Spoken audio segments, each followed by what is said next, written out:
Hi friends, welcome to Mahi channel. நம்ம சேனலில் இது வரைக்கும் பார்த்துக்கிட்டு இருக்க வீடியோ வந்து டிஎன்பிஎஸ்சியில் கேட்கக்கூடிய பொது தமிழை பற்றி தான் பார்த்துக்கிட்டு இருக்கோம். இன்றைக்கி 2019 கேட்ட கொஸ்டின் பார்க்க போகிறோம். நம்ம சேனலுக்கு இப்போ தான் வர்றீங்க அப்படின்னா சப்ஸ்கிரைப் பண்ணிக்கோங்க, உங்கள் ஃப்ரெண்ட்ஸுக்கும் ஷேர் பண்ணுங்கள். வாங்க வீடியோக்குள்ளே போகலாம். நமக்கு கொடுத்துருக்க ஃபஸ்ட்டு கொஸ்டின் பாருங்கள் ஃப்ரெண்ட்ஸ்.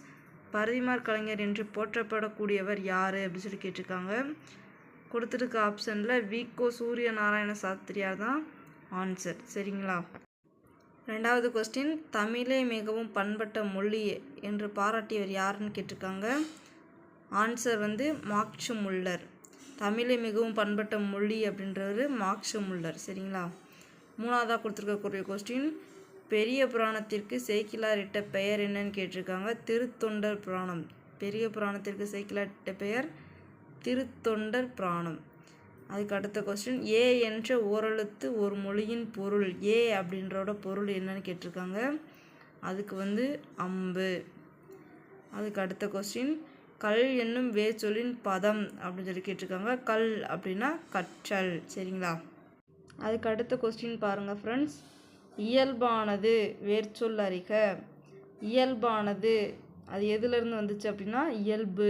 இயல்புலேருந்து தான் இயல்பானது அப்படின்னு சொல்லி வந்துச்சு. அதுக்கு அடுத்த கொஸ்டின், படி என்ற வேர்ச்சொல்லிலிருந்து வினை எச்சத்தை உருவாக்குக.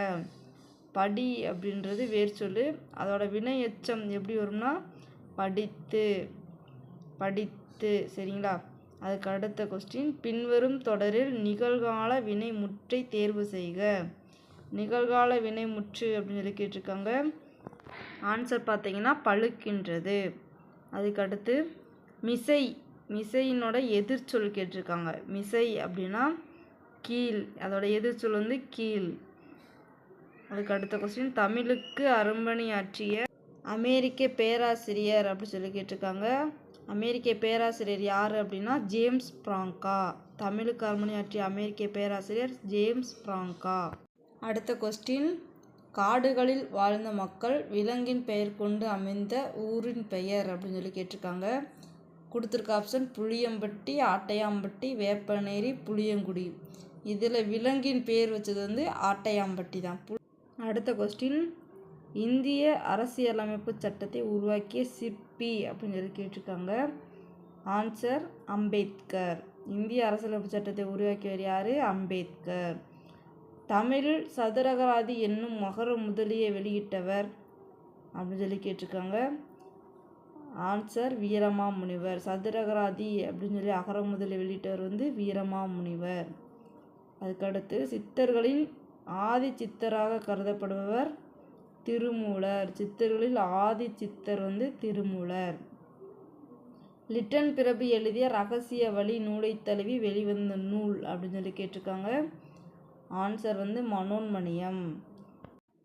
லிட்டன் பிரபு எழுதிய ரகசிய வழி நூலை தழுவி வெளிவந்தது மனோன்மணியம். ரகசிய வழி நூல் வேற, தழுவி வந்த நூல் மனோன்மணியம். அடுத்த கொஸ்டின், மனோன்மணியத்தை இயற்றியவர் சுந்தரம் பிள்ளை. மனோன்மணியத்தை இயற்றியவர் யார் அப்படின்னா சுந்தரம் பிள்ளை. பிள்ளைத்தமிழில் செங்கீரை பருவம் எத்தனாவது பருவம் அப்படின்னு சொல்லி கேட்டிருக்காங்க. இது செங்கீரை பருவன்றது 2ஆம் பருவம். பிள்ளைத்தமிழில் மொத்தம் 10 பருவம் இருக்கும். ஆண்பார் பிள்ளைத்தமிழில் 10, பெண்பார் பிள்ளைத்தமிழில் 10 இருக்குது. இதில் முதல்ல வர 7 வந்து பொதுவான பிள்ளைத்தமிழ். இதில் செங்கீரை பருவன்றது 2ஆம் பருவம். சரிங்களா ஃப்ரெண்ட்ஸ்? அதுக்கு அடுத்த கொஸ்டின், தென்னாட்டை தன்னந்தனி ஆண்ட பெண்ணரசி யாருன்னு கேட்டிருக்காங்க. தென்னாட்டை தன்னந்தனியான பெண்ணரசி அப்படின்னா ராணி மங்கம்மாள். அதுக்கு அடுத்த கொஸ்டின், தமிழக அரசின் தமிழ் வளர்ச்சித்துறை பரிசு பெற்ற சுரதாவின் நூல். தமிழ் வளர்ச்சித்துறை பரிசு பெற்ற சுரதாவின் நூல் வந்து தேன்மலை. இரட்டை கிளவி போல் இணைந்தே வாழுங்கள் என்று பாடியவர் சுரதா. இரட்டை கிளவி போல் இணைந்தே வாழுங்கள் என்று பாடியவர் சுரதா. அடுத்த கொஸ்டின், பாரதிதாசனார் இயற்றிய நாடக நூல் பிசிராந்தையர். பாரதிதாசன் இயற்றிய நாடக நூல் வந்து பிசிராந்தையர். அதுக்கு அடுத்த கொஸ்டின், நாமக்கல் கவிஞருக்கு பத்மபூஷன் விருது வழங்கி சிறப்பித்தது யார்? நடுவண் அரசு. நாமக்கல் கவிஞருக்கு பத்மபூஷன் விருது வழங்கியது நடுவண் அரசு. 3 அடி சிற்றெல்லையும் 6 அடி பேரெல்லையும் கொண்ட அகவற்பாவால் ஆன நூல் அப்படின்னு சொல்லி கேட்டிருக்காங்க. இதுக்கு ஐங்குறு நூறு. 3 அடி சிற்றெல்லையும் 6 அடி பேரெல்லையும் கொண்ட அகவற்பா ஐங்குறு நூறு.